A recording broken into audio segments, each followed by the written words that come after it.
December in Cincinnati. The Bengals had 31 points in the first half, 30 in the second half. They won it with touchdowns like this by Craig Taylor, 61-7. This was Sam Weiss last year. They were never in the game, and in any aspect of it.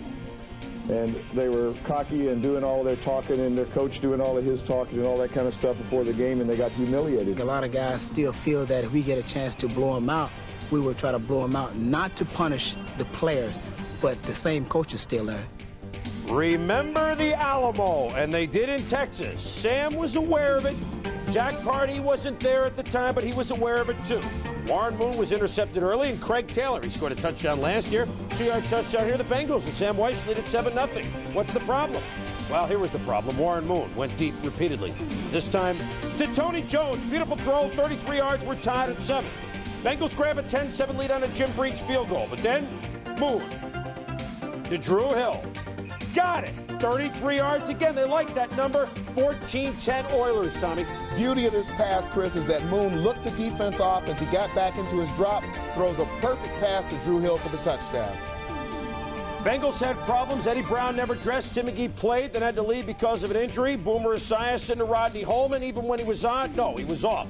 Richard Johnson returns it not for 33 yards, but for 30 yards. Touchdown, 21-10 Oilers. We see a trend starting here. Oilers get the ball back quickly. Moon deep to Leonard Harris. Watch him spin and pull it away from Carl Carter. 42 yards, 28-10. For Boomer Esiason, who threw for 490 last week. Today, a different story. Hit by Al Smith. It's a fumble. Leander Knight recovers, leads to a field goal. Interesting. 31 points by the Oilers in the first half. 31-10 at the half. These were Boomer's numbers. Second half, the Oilers, Bruce Matthews and company, this is all right. You know that? Warren Moons or Ernest Gibbons. Tommy, where do you go to school? Louisville. Nice play. And the kid from Louisville gives Billups a little shake and bake at the line of scrimmage. Billups goes inside, Gibbons outside. Touchdown.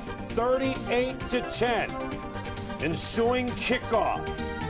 Mitchell Price is met by number 94, Glenn Montgomery, right there. And look at the helmet goes off, and look at Montgomery with the helmet. Get that out of here. Oilers back on offense soon. Moon.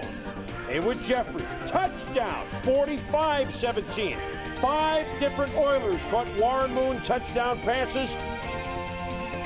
Warren for the day eclipsed the 20,000-yard barrier for his career, we should say, in the NFL. First to do it in the NFL and the CFL. Pay-up time, big time, 48-17. The Oilers over the Bengals, although afterwards, Sam Weiss said he holds no grudges. They felt like there was a score run-up last year.